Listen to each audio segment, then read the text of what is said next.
So we are definitely getting closer to the decisive moment. There are 25 days until the month of June ends, and by then Football Club Barcelona are gonna have to fix their finances, which right now are in red numbers, and so far none of the business operations which we talked about in this channel have been executed.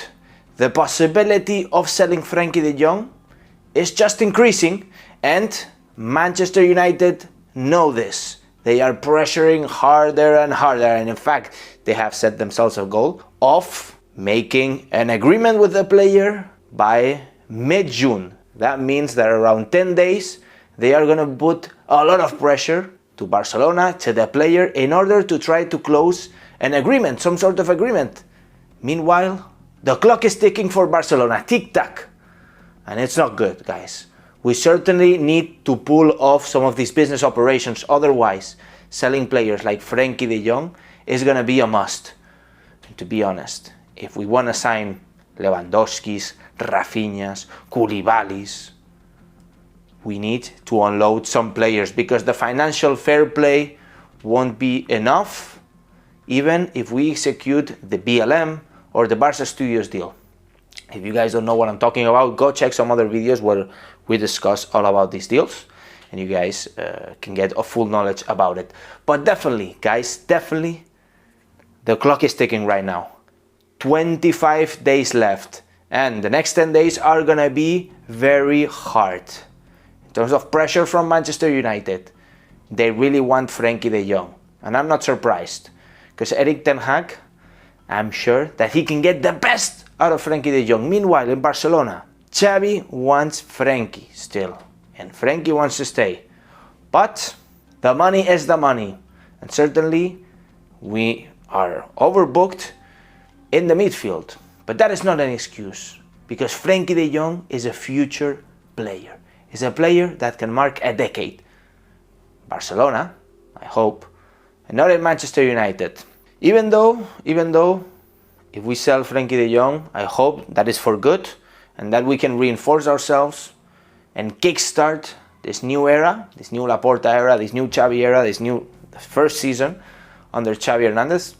It's a real first season, because 6 months don't really count. Proper preseason, with proper signings and proper preparation. That's what I want to see. I'm not so worried if Frenkie de Jong ends up going. It wouldn't be a catastrophe.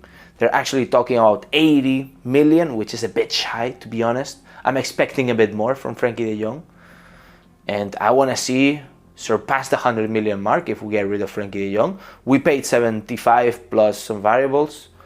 Let's make it 100 million. I know Manchester United, they're well known for having good money, right? You guys have good money?